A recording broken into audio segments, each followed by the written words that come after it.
գալիս եմ հիվանդանոցից, որտեղ գնացի, որ Պարույր Հայրիկյանին զորակցություն հայտնեմ եւ մաղթեմ շուտապույտ ապակինում, նրան վիրահատել էին եւ ինքը գտնվում էր քնած էր, նարկոզի տակ էր, փաստորեն մի քանի ժամ հետո բժիշկները ասացին կարտնանա եւ ասացին, որ շատ հաջող է անցել վիրահատությունը եւ որևէ խնդիր կյանքի համար, առողջության համար կարծես չպիտի առաջանա։ Մեզնից իհարկե պահանջում էին այնտեղ հավաքված լրագրողները քաղաքական գնահատականներ, բայց գիտեք ինչ, մենք ի վերջո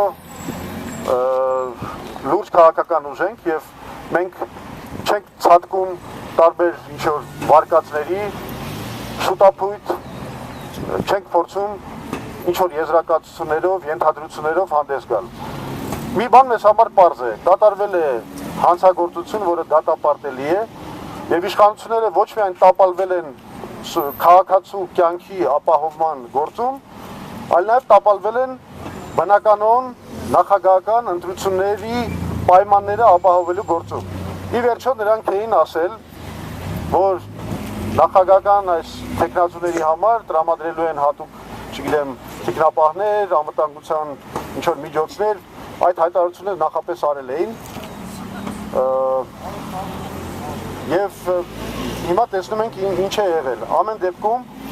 մի բան մեզ համար պարզ է, եթե իշխանությունները շատ արագ կերպով չեն բացահայտում այն մարդկանց, այն հանցագործներին, որոնք կատարել են այդ քստմնելի արարքը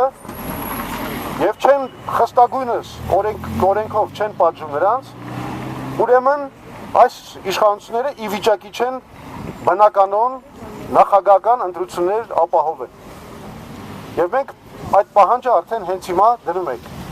Վարկածների մասին հետո կխոսենք, մենք դեռ բավարար ինֆորմացիա չունենք լուրջ դատողություններ կատարելու համար։ Բոլոր դեպքերում դա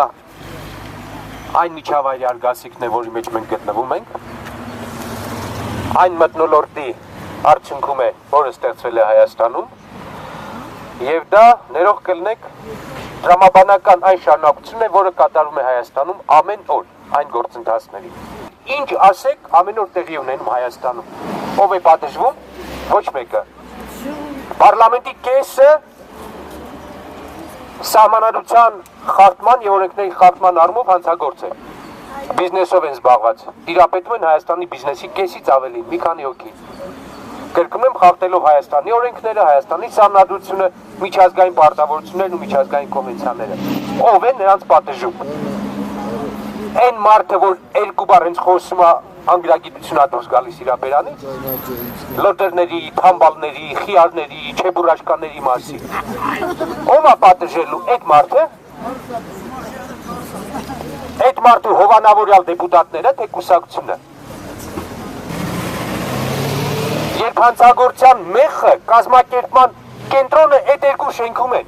կամ 3 կառավարությունն էլ գումար են։ Սերժի ելույթի մեջ կար 5 տարի առաջ մենք բացատրեցինք այս ախելքներին, որ երկիրը կազմակերպված չի լինում,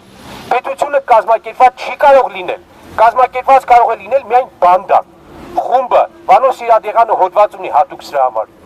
որ պետությունը կարող է լինել օրինական, սոցիալական, արդար, բայց կազմակերպված պետություն արտահայտությունը դա արդեն թյուրիմացություն է։ Կազմակերպվում են այնտեղ, որտեղ օրենքը չի աշխատում, որտեղ սահմանադրություն չկա, եւ իր նախընտրական ելույթներից մեկի մեջ ինքը խոսեց Հայաստանի կազմակերպված պետություն դառնալու մասին։ Այս մարդիկ գրագետ օրենքով, տեխնոլոգիաներով կառավարելու երկրի կառավարելու մեթոդներին չեն տիրապետում եւ դրա համար սկսում է տիրապետել այլ մեթոդներ։ Սկսում է զորբայության, վարչական մեխանիզմի ստիպելու փողի մեթոդները աշխատել եւ հանցագործ մեթոդները աշխատել։ Եվ Պարույր Հայրիկյանի վրա կրակոցը այս համակարգի արդյունքն է։